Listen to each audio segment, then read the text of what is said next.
Hello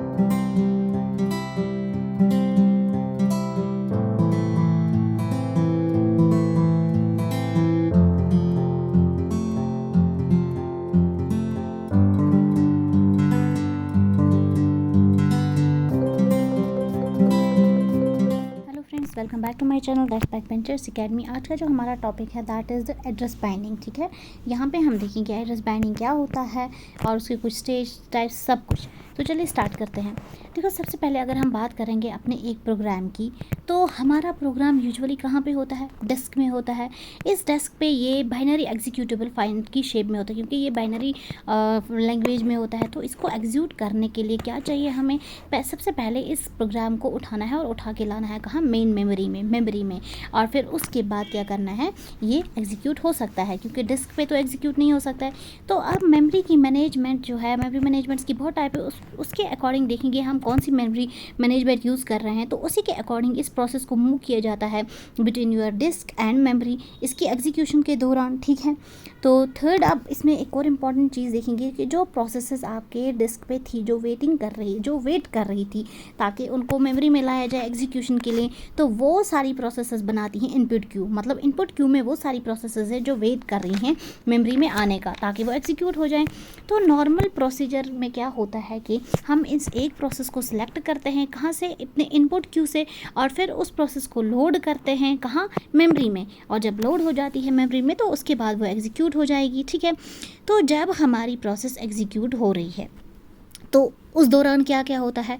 एक तो ये इंस्ट्रक्शंस को एक्सेस करेगी, डेटा को एक्सेस करेगी। डेटा और इंस्ट्रक्शंस कहाँ पे होंगे? आपकी मेमोरी में होंगे। और जब एक बार प्रोसेस ने अपना काम ख़त्म किया तो प्रोसेस टर्मिनेट हो जाएगी, और जिस मेमोरी में ये थी वो स्पेस हमारे पास क्या हो गई? अवेलेबल हो गई।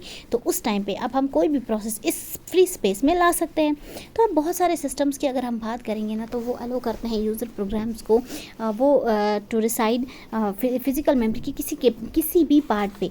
ठीक है, देखो, ये एड्रेस स्पेस एक्चुअली जो कंप्यूटर की होती है, ये स्टार्ट होती है 0 से, दैट इज 0 0 0 0 तो लेकिन जो फर्स्ट एड्रेस स्पेस है ना 0 0 0 0, ये हम एड्रेस नहीं रखते, इससे आगे स्टार्ट करते हैं। तो बहुत सारे केसेस में यूज़र प्रोग्राम बहुत सारे सिविल स्टेप्स में जाता है ताकि वो एग्जीक्यूट हो। तो सबसे पहले एड्रेस जो है उसको हम डिफरेंट वेज में रिप्रेजेंट करते हैं इन स्टेप्स के अकॉर्डिंग।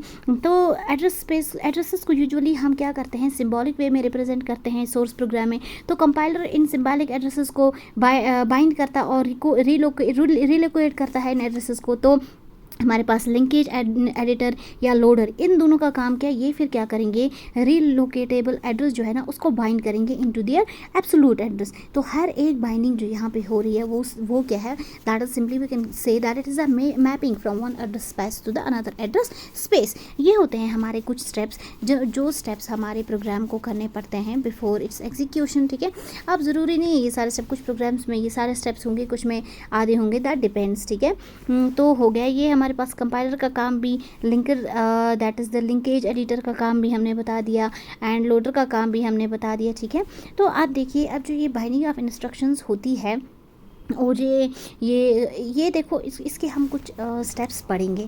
देखो, कंपाइल टाइम पे देखेंगे हम क्या होता है, तो एग्जीक्यूशन टाइम पे क्या होता है, लोड टाइम पे क्या। अगर पहले की हम बात करेंगे that is a compile time, तो उस टाइम पे अगर कंपाइल टाइम पे हमें ये पता है कि हमारी प्रोसेस मेमोरी में कहाँ रिसाइड कर रही है, तो उस टाइम पे एब्सोल्यूट कोड जो है वो जनरेट किया जाता है। ठीक है, मतलब सिंपल, अगर आपको पता है कि जो आपका यूज़र प्रोसेस है वो किस लोकेशन पे है, सपोज वो लोकेशन आर पे है, तो उस टाइम पे जो कंपाइलर कोड हमने जनरेट किया है ना, वो क्या करेगा? वो उस लोकेशन आर से स्टार्ट करेगा, तब तक वो उस लोकेशन से स्टार्ट करेगा और वहीं से एक्सटेंड करेगा आगे। ठीक है, तो अगर कुछ टाइम के बाद क्या होगा, इस लोकेशन को हम स्टार्टिंग लोकेशन को चेंज करना चाहें, अगर चेंज करें तो उस टाइम ये बहुत इंपॉर्टेंट और नेसेसरी है कि हम इस कोड को रिकम्पाइल करें। ये था कंपाइल टाइम पे। लोड टाइम पे, अब अगर हमें नहीं पता है कंपाइल टाइम पे कि प्रोसेस को कहाँ मेमोरी में रिसाइड करना है, तो उस टाइम पे कंपाइलर जनरेट करता है एक कोड जिसको हम रिलोकेटेबल कोड बोलते हैं। तो इस केस में जो फाइनल बाइंडिंग होती है ना, वो डिले हो जाती है तब तक जब तक ना लोड टाइम इसका आता है। ठीक है, अब अगर स्टार्टिंग एड्रेस जो है यहाँ पे देखेंगे, अगर यहाँ पे स्टार्टिंग एड्रेस हमारा चेंज हो गया, तो उस टाइम पे हमें क्या, इस वाले केस में हमें क्या करना है? हमें यहाँ पे रिलोड करना है यूज़र का code, that means in order to incorporate this change value. अब थर्ड हमारे पास that is the execution time. तो अगर हमारी प्रोसेस को हम उसके एग्जीक्यूशन के दौरान मूव कर रहे हैं from one memory segment to the another, तो उस टाइम पे भी बाइंडिंग डिले हो जाएगी। कब तक के लिए? During its run time. तो स्पेशल हार्डवेयर्स अवेलेबल होने चाहिए इस स्कीम के लिए, एग्जीक्यूशन टाइम की स्कीम के लिए, ताकि ये काम करें। तो यूजुअली जो इसके लिए हम यूज़ करते हैं दैट इज़ वो हम कुछ general purpose operating system use करते हैं। तो ये था आज का टॉपिक, बहुत ही ईजी और सिंपल वे में एक्सप्लेन किया है। आप अपने एग्ज़ाम के फाइनल मोमेंट पे इसको देख के जल्दी जल्दी से रिकैप्चुलेट कर सकते हो। तो thank you so much for watching. अगर आप मेरे चैनल पर नए हैं तो सब्सक्राइब कीजिए, बेल आइकन को प्रेस कीजिए ताकि आपको बाकी वीडियोस मिलते रहें।